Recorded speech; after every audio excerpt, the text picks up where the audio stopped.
Hello, everyone. Welcome to 1.5 Degrees, the podcast where together we explore the science, solutions, and stories involved in the fight against climate change. I'm your host, Heidi Pan, speaking with the professionals behind the latest research, policies, culture, and innovations shaping our response to global environmental challenges. For today's episode, we are joined by Dr. Patrick Kennedy Williams, who is the co-director of Climate Psychologists and co-founder of Mind and Planet, to discuss his recent work with climate psychology, eco-anxiety, and more. Dr. Kennedy Williams received his doctorate in clinical psychology from the University of Oxford, and he has also authored two books, Turn the Tide on Climate Anxiety and You Are Unstoppable. He hosts the podcast Living on a Changing Planet and works to empower schools, universities, and businesses with Mind and Planet. Thank you so much for joining us today, Patrick. It's truly an honor. Thank you, Heidi. Thanks for the wonderful introduction. It's great to be speaking with you. Yeah, no, I'm super excited for this conversation. I mean, climate psychology is something that's kind of like it's somewhat niche, I guess, but it's like something that we really need to talk about more. I'm quite a big advocate for mental health and climate stuff, and this is kind of like that bridge, which is, it's pretty exciting for me. I guess like to get started, could you tell me more about what it is that you do with the organizations that you've started and also just climate psychology in general? I mean, it's interesting. When we started out, I suppose it was niche, and now this was sort of pre 2018, 2019, which I suppose I always hold those 12 to 15 months in my mind as kind of like when the world started to kind of get it, when it came to the climate emergency, and since then, fortunately, climate psychology is becoming less and less niche. It's entering the boardroom, it's entering schools and universities. You mentioned it in your intro, and so that's, I suppose, a lot of the work we're doing now, whereas it may have started as a relatively niche area. I suppose it's a passion project, really, for us as psychologists, and now, there's a real mobilization happening all around the world, to try to better understand all the psychological aspects of this. And I suppose the easiest way to think of climate psychology, and it's fair to say it's a relatively new discipline, so we're kind of making it up as we go along. But any ways in which planetary health and mental health coincide and interact is potentially the world of climate psychology. And also us as kind of illogical, irrational, non-robotic human beings have an incredibly psychological response to the climate crisis, whether it's in terms of our mental health or in terms of our decision making and how we communicate. So those kinds of areas as well, we're interested in as climate psychologists. Yeah, no, like you mentioned, like the fact that this is kind of an area that's, more recently like come into bigger focus is something that's really, it gives me a lot of hope because I mean, climate change impacts so many things, and that of course includes our mental health, and the two definitely can't be separated. And it's just something that I'm very excited to dive into today. Could you go more into what you do with Climate Psychologists, the organization that you've started, and I guess like how you came to start that and what that was like?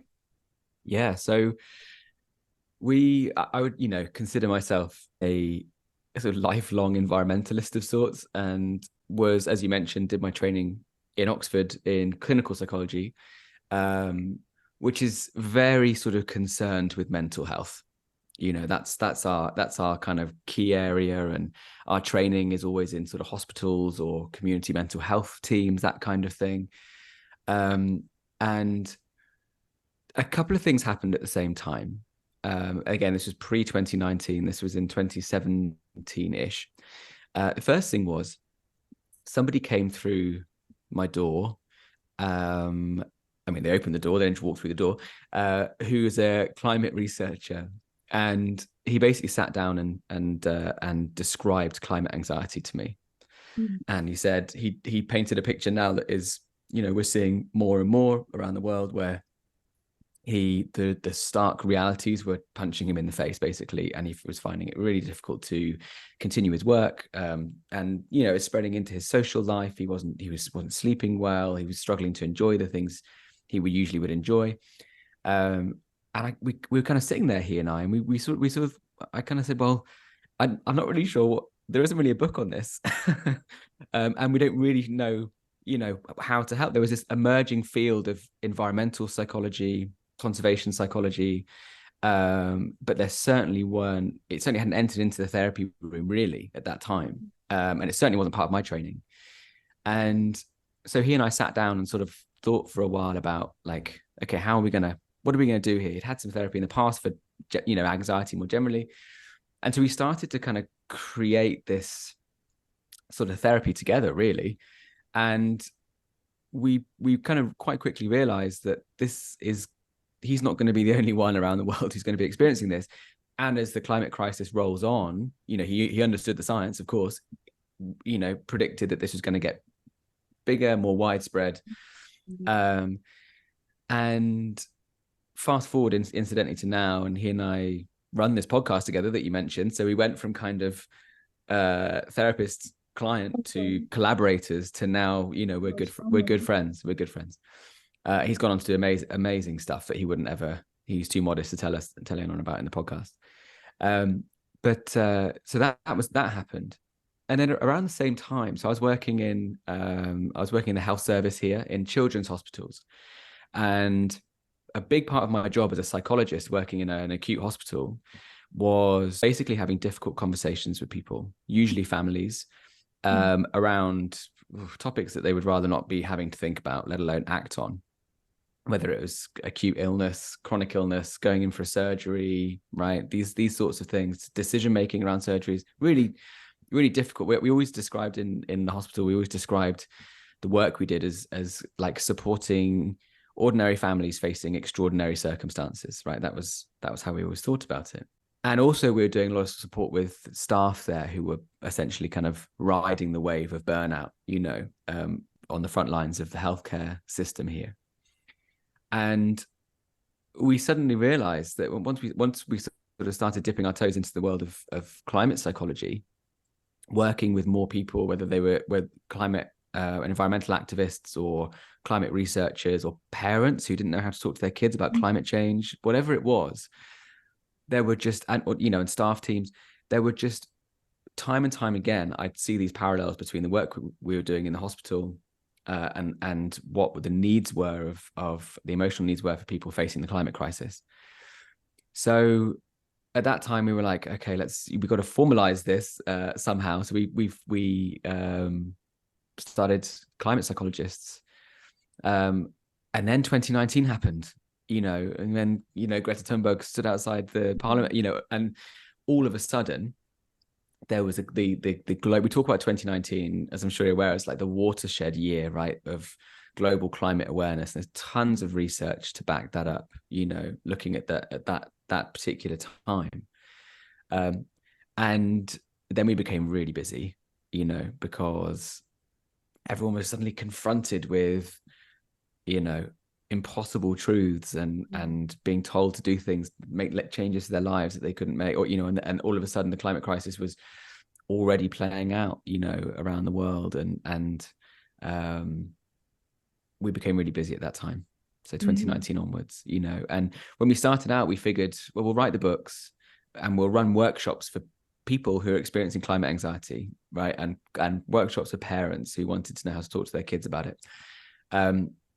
Really quickly, it became clear that we needed to be working with schools, and we needed to be working with universities, and we needed to be working with businesses, and we needed to be working with governments, largely because those were the people who were getting in contact with us.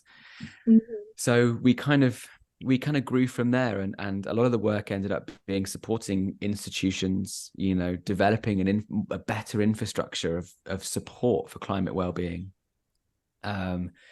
And that's sort of where Mind and Planet came from, was, I suppose, an online ecosystem that, through which we can deliver these to more people, because, the need is huge really at the moment.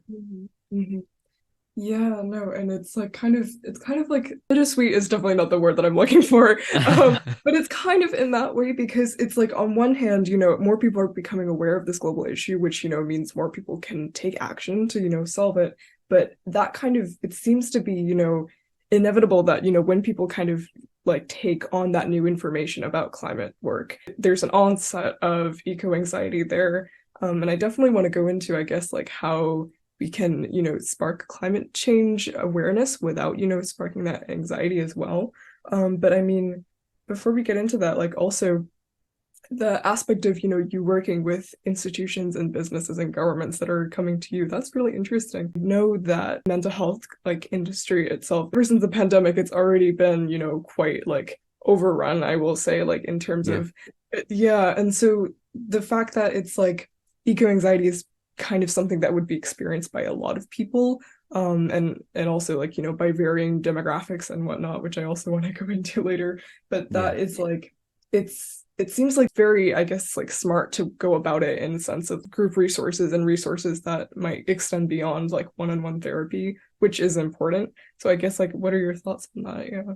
Yeah, completely. And you know, most, if not all, psychologists, we work to make ourselves redundant. It's like the worst business model there is, right? We want to make ourselves unnecessary, basically. We want to be uh we want to get support a person to get to the point, or to support an institution to get to the point where our direct involvement isn't necessary anymore. And um I feel really strong, not least because therapy is for a start, therapy is very culturally defined. The sort of how we think of therapy in the global north and is quite I would say sort of Euro or North American centric. Our understanding of mental health, our understanding of therapeutic techniques, of course, all the research, or the majority of the research, has been done in this part of the world, and so our scope of understanding about what is therapeutic therefore is limited in that way. Mm-hmm. But also it's just therapy is beyond the reach for many people, whether they don't have time, or they can't, or they don't have the resources, or there are other barriers to accessing therapy, right? And the last thing we want is a situation where everyone feels the need to have to commit that level of personal resource to find therapy for climate anxiety. Like, in my mind, that's a failing of the system around people, right? If that is the case. And so I think absolutely businesses have a role to play, and they know it, at CEO level and at high level. You wouldn't believe the conversations I've had where they genuinely do understand that this is a key priority for their staff, particularly new entrants to the workforce. Mm-hmm. People who are late millennials, Gen Z, who are now entering the workforce, are fully committed to and for driving change in organizations as well. And there's a lot of research evidence as well that says actually new entrants to the workforce will leave your company if they don't believe that you have an authentic climate mission, and you're not authentically dedicated to supporting the staff. So and so businesses are catching on to the need for this as well. I think creating a culture and an infrastructure of support for people, particularly on the front lines of the climate crisis, which we'll go on and talk about in a bit, I'm sure. And you mentioned earlier about the demographics and who this affects, etc. It feels like we have a moral responsibility to create these sorts of avenues of support for people, so they don't feel distressed and nowhere to turn, if that makes sense. Mm-hmm. And I'd say as well that it's helpful to start by conceptualizing climate anxiety as in the right way, let's say. So climate anxiety, eco anxiety, climate distress, eco grief, solastalgia, we've got so many words to describe this set of experiences, and there's nothing pathological going on here. These are normal emotional responses to basically the fact that we're not ignoring this anymore. I've had a lot of people as well say that almost like befriending their climate emotions, let's say, is a useful place to start. So and as psychologists, we have to be really careful that we're not trying to get rid of climate anxiety, let's say. but rather just find a way of processing it and kind of bringing it on the journey with us. A lot of good things have happened because of climate anxiety, if that makes sense. So we want to find a place at the table for this and allow people to be able to thrive even if they're climate anxious, and also even if they're not climate anxious. I've had plenty of people say to me, like, I understand the severity of the problem and I understand that people can experience emotional distress. I don't really feel that emotional distress, but I still really care, and that's okay as well. Mhm. Yeah, no, definitely. It's not like kind of like a universal experience. It is definitely experienced by many though. And I mean, Yeah. you know, that bit about the treating eco-anxiety as a friend, I do that with my generalized anxiety. So that Right. definitely resonated, you know. Yeah, but it's like kind of those techniques of like, you know, learning how we can live with this is so important and incredibly important to one recognize and I guess like just bring awareness to because I feel like I mean with a lot of just mental health in general, just like knowing that no, we're not alone in our experiences is so important. So Exactly, yeah. exactly. There's a lot that transfers over really well, like you say, from other experiences that we may have with our psychological health, you know, that it's not a completely new and separate thing, climate anxiety. In fact, what we find is that oftentimes it might interact with things like with generalized anxiety or with low mood or right. So if those things are kind of there in the you know, in the sort of in the constellation of experiences that we're having, climate anxiety can kind of latch onto them and yeah, it's you know, we're doing a lot of research at the moment into these sorts of questions. You know, how can we understand climate anxiety? Who's most affected? Do things like generalized anxiety, like you say, how do they interact? And you know, all this kind of stuff. There's so much we need to still learn about it.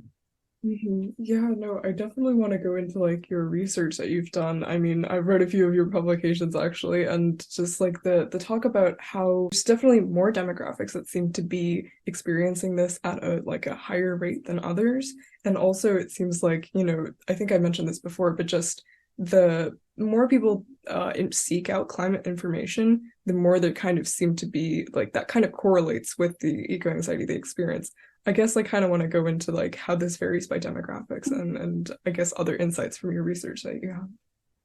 Yeah, I mean that I think that was a UK study you're talking about there, where that's something that we found was climate information seeking behavior, you know, was positively associated with climate anxiety. And I often kind of talk about that when I'm doing sort of workshops or, you know, working with organizations, because there's a bit of a problem there, right? If we're, Right. like you said, it's so important that we all stay climate aware, and that we are eyes open, right, in terms of the reality of things. The truth works both ways, though. There are, you know, for some people, climate literacy and ecological literacy actually is really important to get them to a certain level. Mhm. For others, it might actually be about stepping back and validating some of the information they have, because actually there's a lot of information out there that is inaccurate in a way that, how can I say this, might sort of Increased pessimism, I guess. increase pessimism, exactly right, and climate doomism and these Mhm. sorts of things. And interestingly enough, from a kind of psychodynamic perspective, there is a little bit of room for doomism as well. You know, that we can think of that as a kind of, you know, another unmet need that needs to be expressed, right? If we're feeling pessimistic, if we're feeling defeated, if we're feeling that's still an emotional energy that's trying to tell us something. But at a systemic level, obviously, uh, there's no place for doomism and um, a sense of kind of actually it's just about adaptation now rather than mitigation, which of course isn't true. And so you're absolutely right. There's information out there that is inaccurate and might lead us down a more defeatist, pessimistic way of thinking, which isn't helpful. So actually, the and what you know what I tend to find is that for a lot of people, there might be they might hit a ceiling of um, climate exposure, let's say, Mhm. and it just at that point tips over into just, you know, overwhelm and distress. And so, if I'm working individually with someone, one of the first things we'll do is to work out, all right, let's draw a map of your climate exposure, right? What does, from the moment you wake up to the moment you go to sleep, what what climate stories are on your social channels? Are you working in sustainability? What, how do you take your news? Do you read the newspapers? Do you watch TV? How much climate information is there in your world? And is it all? Yeah, exactly. Like, is it all immediately necessary for you? When during the kind of first wave of COVID pandemics, the WHO kind of issued some advice for everybody where they said, keep the information that you're receiving about COVID to that which is relevant to your sort of immediate and necessary environment, right? Because what they were saying was, there's so much uncertainty. This is a high magnitude, low personal agency issue, right? There wasn't really much as individuals we could do about it. So they were aware that actually there's a pretty low ceiling of news information intake before people just feel overwhelmed. And so, it was always about asking that question, like, yeah, how much news are you exposed to? Are there certain things that are just really triggering for you? Like me, I had to stop watching nature documentaries a while ago, which is like, that was such a loss for me. Like, yeah. I'm like me and all the other 70 million people from the UK, like we're all, we love David Attenborough. I couldn't watch them anymore. It was just too, biodiversity loss was just too much of a trigger for me. And actually, I can't really do much about biodiversity loss. That's not my area of expertise. That's not what, that's not my field of influence. So I had to like scale back my Attenborough a little bit, and refocus my climate interactions in ways that I had a bit more personal agency over. So this world of climate psychology and climate anxiety, that was my little corner that I felt I could do something about. So, but yeah, that was a key finding for us, was that there is a point at which there is such a thing as too much climate information. Yeah, no, I mean, gosh, there was a lot of incredible things that you kind of like touched on there, and also very sad to hear of the loss of Attenborough. But I mean, I know. It's kind of like that brings up an important point though. It's like, it's not a bad thing to turn away from triggers. It's like sometimes something that you need to like live your life and actually, take meaningful action sometimes. So it's definitely a distinction though to, like ignore the problem to versus, just like being selective about it, I guess, in your own ways. Yeah, And for like sure. focusing on a smaller aspect. Yeah, no, because there's always that like myth of like individual responsibility out there that I feel like is, exacerbating this issue. And just to keep aware that that's not exactly the truth and to focus on a small part, that's definitely something that's helped me. So Yeah, absolutely. Well, I could talk forever about the myth of individual accountability. It's, and where that story came from, and in the boardrooms of fossil fuel companies, and it's been the greatest deflection tactic of all time, and yeah, here we are left with this sense of kind of the world is burning and I have to save it, and particularly young people. And this is something that in our work with schools, we found to be incredibly important, which is it's a really subtle shift in messaging towards young people, right? Because I think there's been this message of like, you are the future, right? The young people are so powerful. They will, they get it. They'll save us. That's a hell of a lot of responsibility to put on a like preteen kind of, just starting senior school. But there is this kind of subtle messaging around the role of young people in the climate crisis. And of course they have a huge role to play, and of course they are the future. But actually, like in all other areas of their lives, they should feel like they have the love and support and guidance of the adults around them. And so I kind of, I think we need to be, particularly for young people, really careful with our messaging about what, like you said, who and what is accountable here. Mhm. Is it all on our shoulders or your shoulders as young people, to fix this? Of course it's not, and so messages of empowerment and like intergenerational linking as well, having young people looking to their sort of adult allies and seeing them care, seeing them, Mhm. supporting and guiding in school or in their family, whatever, is really, really important. um Yeah, no, for sure. I mean, yeah, no, that messaging like about, empowering young people, it's kind of like a weird balance to strike there because, as a young person, I definitely feel like there is, obviously just from my perspective, like the need to get young people more involved in the conversation. Um, but with that also is like there are some people that are definitely placing a lot of weight on young people. So, I mean, yeah, I definitely love to go into, I guess, like how how you think, I guess, we can strike that balance in terms of like climate messaging better, in terms of, like, we have to raise awareness, but then how do we, I guess, like also, in doing that, provide resources to help like cope with eco anxiety, I guess, and also inspire hope as well. Absolutely, yeah, yeah. So we what formed the kind of backbone of all the work that we've been doing now, and it's they've become our kind of three pillars, if you like it, of climate empowerment, in for Mind and Planet.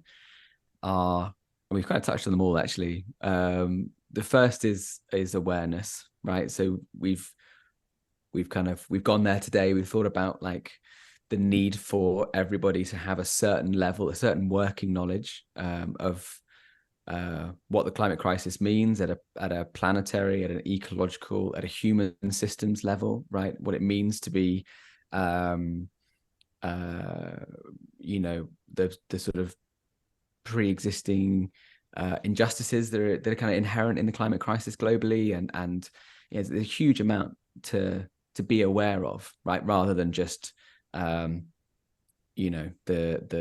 climate science, let's say. So awareness is one, increasing young people's awareness, and the second is well-being and connection.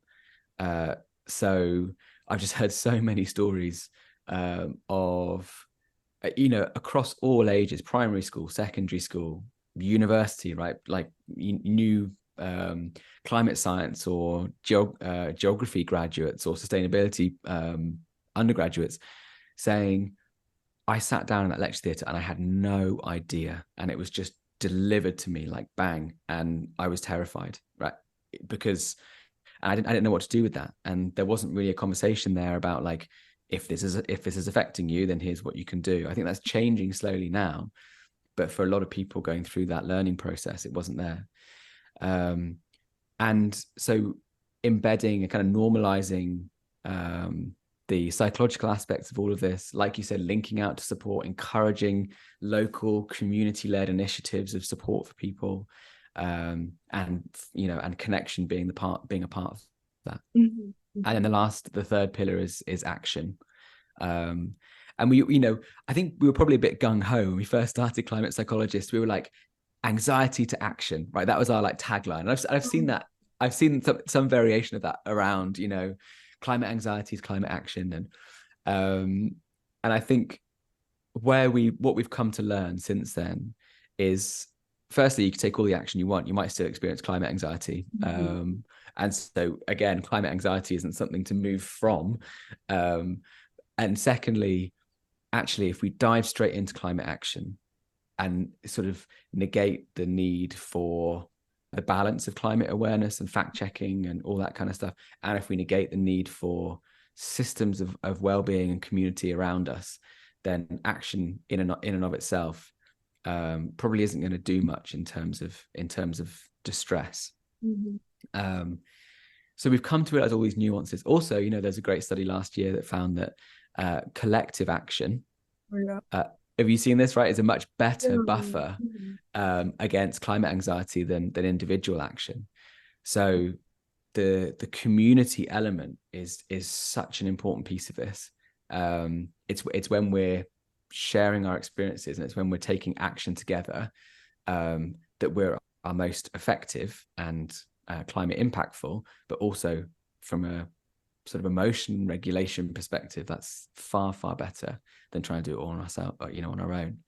Mm-hmm. So those are the three kind of pillars that we've worked on. And the messaging, coming back to your question, the messaging has to kind of reflect all of those things, right? The information has to be accurate and has to be developmentally appropriate.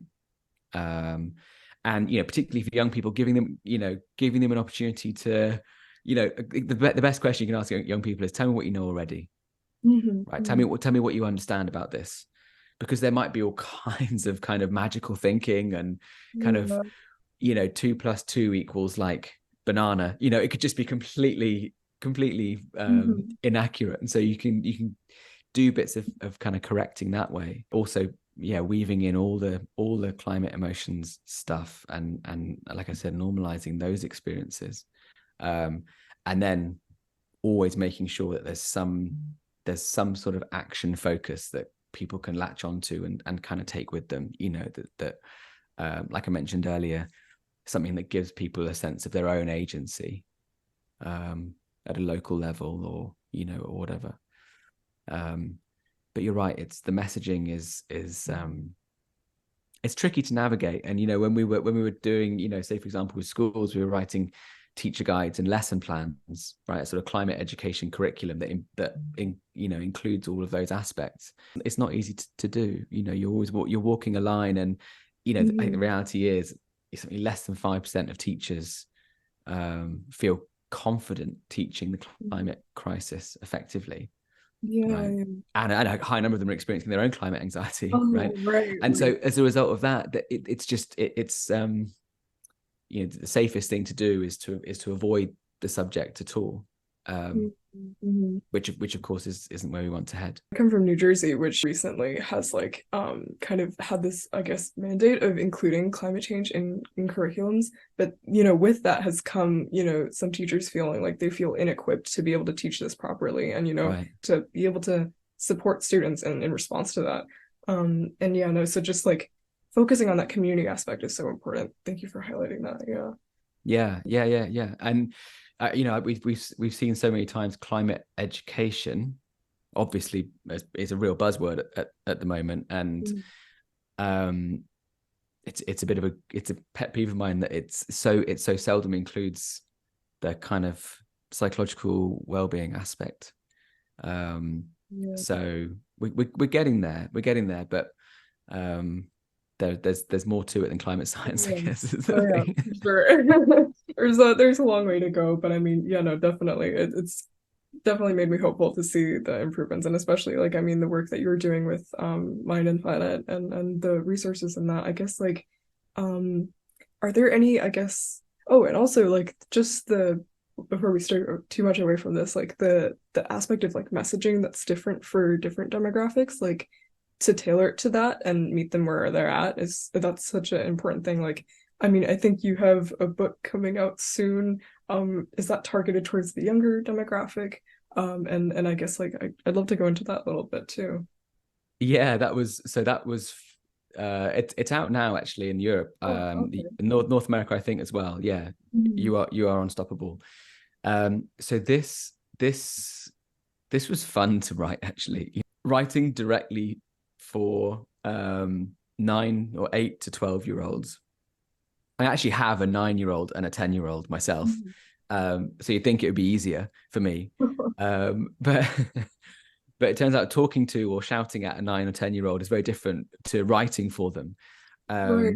And I started like most people, like most academic writers, I started writing academic papers to submit to journals, and it's like you just have to sound as intelligent as you possibly can, and your words have to be really long, and and right, and then so going from that to then Turn the Tide, which was obviously kind of I suppose a kind of practical guide for people, late teens and adults, around managing climate anxiety.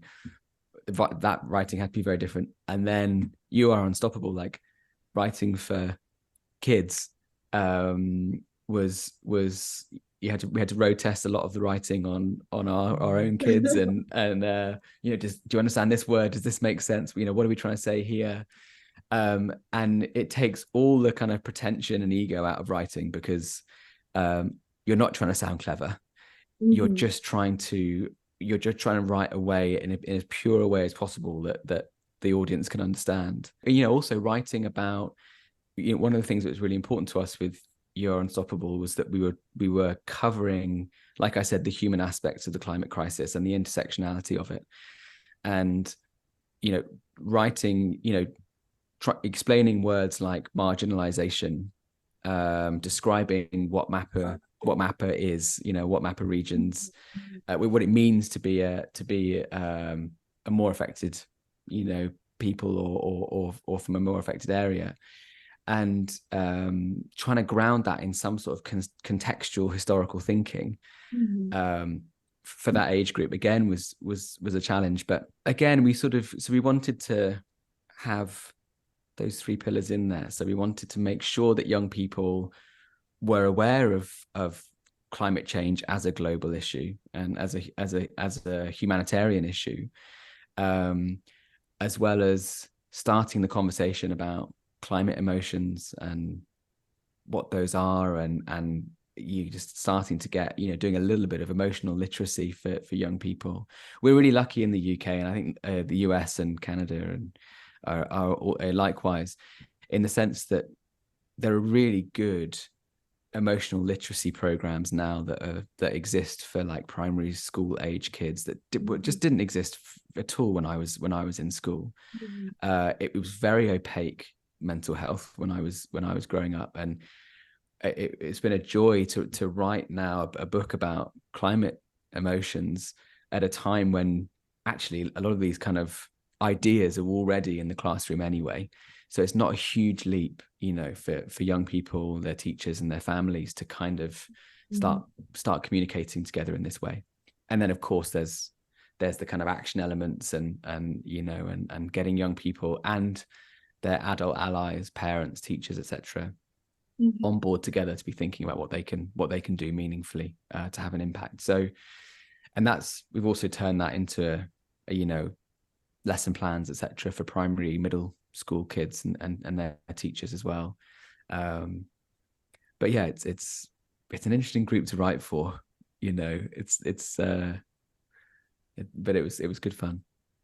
Yeah, no, oh gosh, I've like tutored younger kids, so I kind of like know the intricacy that needs to be in terms of like speaking. But I mean, sometimes like the young people just like, and I mean, I'm speaking as a young person, but I guess younger people like just sometimes they get it like more than you expect, and it's just important to keep that in mind. And I mean, I guess like thank you for creating that resource too, because that's something that I definitely wish I had when I was younger in terms of like supporting that mental health aspect of that for sure. And there was a school in London that recently was set. So just to highlight your point about young people, being able to understand more than we give them credit for. This was a primary school age class, and we were doing some work with this school in the kind of their climate week. I think it's great big green week, which is an event that they hold annually in London. The week after was going to be refugee week, right? In their borough. And these kids were already, without being prompted, were already starting to say, well, hang on a minute. If all these things are going to be happening in terms of extreme weather events around the world, then aren't there going to be more refugees as a result of that? Aren't people going to need to move around the world more, And I was just standing there. I was like, well, you figured it out, a good few decades sooner than the rest of us. If you allow them to, kids ask the most powerful questions, almost the most important questions, they're already exposed to more climate information than we think they are. They pick up on a lot of stuff, and they're already starting to form these connections. So because sometimes we've been criticized, they sort of say, well, aren't you just scaring young kids? Aren't you just giving them something else to worry about? Gonna be close to it anyways, eventually.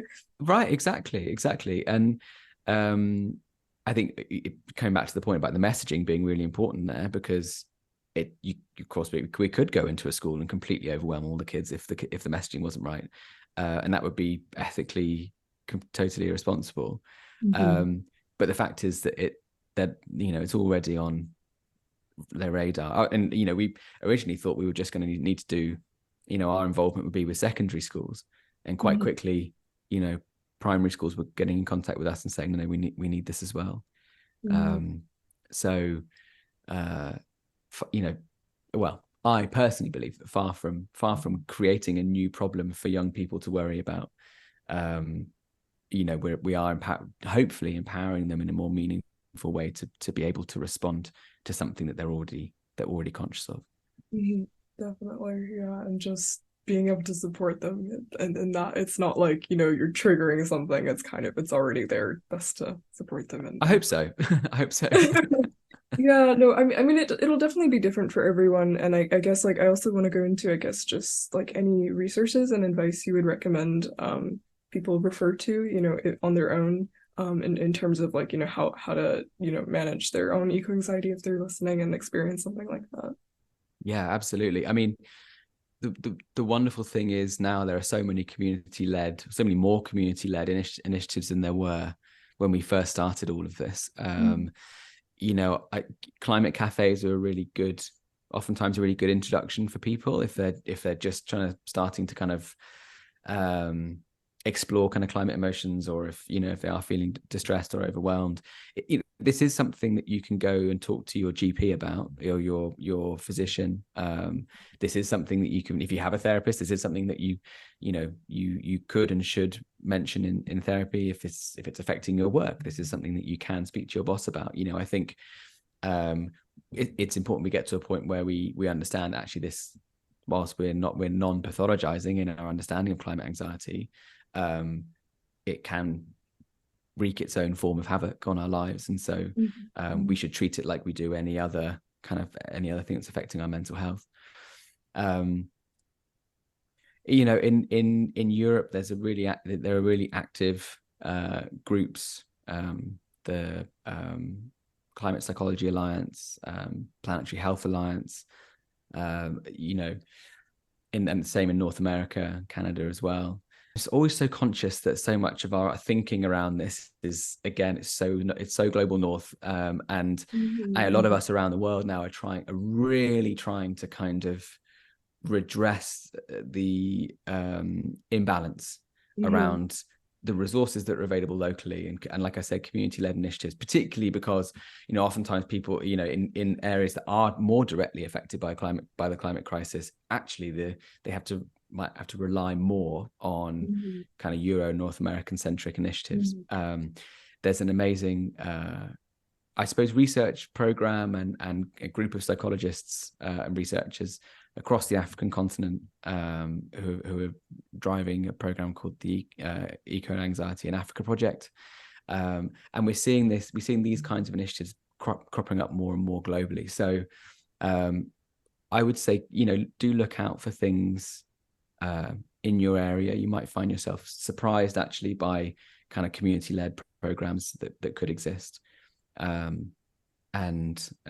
yeah, other than that, I think we're also kind of working on skilling up kind of psychologists, therapists, primary physicians, GPs, doctors, all these kind of points of contact for people so that they feel comfortable having conversations about climate emotions as well. So yeah, but there's more to do. Definitely. Yeah, no, but I mean, thank you for what you've already done, I guess, like in that aspect. And yeah, I guess like to close off, this is kind of like something that I ask like I guess every episode. If you could turn back time in your own, I guess, like experience with, going into climate psychology and I guess just in environmental work in general, I guess. Like if you could turn back time and say to your younger self something that I guess like you maybe now wish you had known earlier in your career or just journey, I guess. What is something that you might say to them? Oh, that's such a nice question. I think for a long time, I kind of thought that my I guess environmentalism and my passion for sustainability was like separate to my job. And you know, looking back now, I would have wanted my younger self to know that the two were more compatible than I perhaps thought. And I think as well, that's a message for people, regardless of what sector they're working in. Or, I think oftentimes I've, have conversations with people where they're trying to cram as much of their sort of climate engagement and climate work into outside the 9 to 5.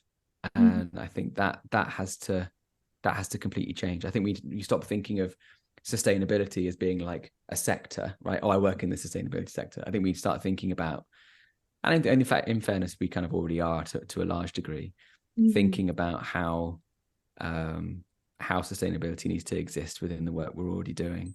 Perhaps I could have done that sooner. I don't know. But I also think there wasn't really much going on in that world at that time. Yeah. There are a couple of inspirational psychologists, Per Espen Stoknes and Susan Clayton in the US, who were really sort of pioneers. Glenn Albrecht. There are people out there who wrote the books that I read when I was first getting into this. So it obviously was happening a bit sooner, but sometimes I think, well, maybe I could have, mashed the two together slightly sooner. But honestly, it just, I think this about my younger self a lot. I was conscious about my impact and my footprint and everything, and was doing what I could. But the climate emergency wasn't on my radar as a young person in the way that of course it is now. I mean, it's like also like, I guess not something that you can kind of force, but just come about naturally in terms of like bridging the two together. And yeah, no, that's a great point about just climate work is so intersectional. Like it's gonna be affecting everything. So there's a way to make an impact wherever you are currently. That's a really good point. Yeah, thank you for that. And I wish I'd known that sooner, because there's been work to have been done. But we're here now. Yeah, no, I guess that's definitely what matters. But yeah, no, thank you so much for your time in this conversation. I guess like to also like for listeners that want to learn more about the work that you do, because there's so much that we didn't get to cover here. Where can they find you on, I guess, like social media or elsewhere? Yeah, I mean, Linktree / Climate Psychologists tends to have all of our stuff there that people, because you're right, it's like kind of we've been involved in so many projects. Or climatepsychologist.com, mindandplanet.com, or come say hello to me on LinkedIn. I think I'm the only Patrick Kennedy Williams in the world, so you should find me. Oh really? Oh my gosh. I think so. Oh my gosh. Wait, yeah, okay, so I'll definitely be sure to link all of that in description wherever I do this. I do that all the time, but like I'm still not, it's kind of awkward. But yeah, thank you so much. Oh, well, thanks, Heidi. Thanks for the conversation, and good luck with the rest of the podcast. It's great what you're doing. Thank you so much.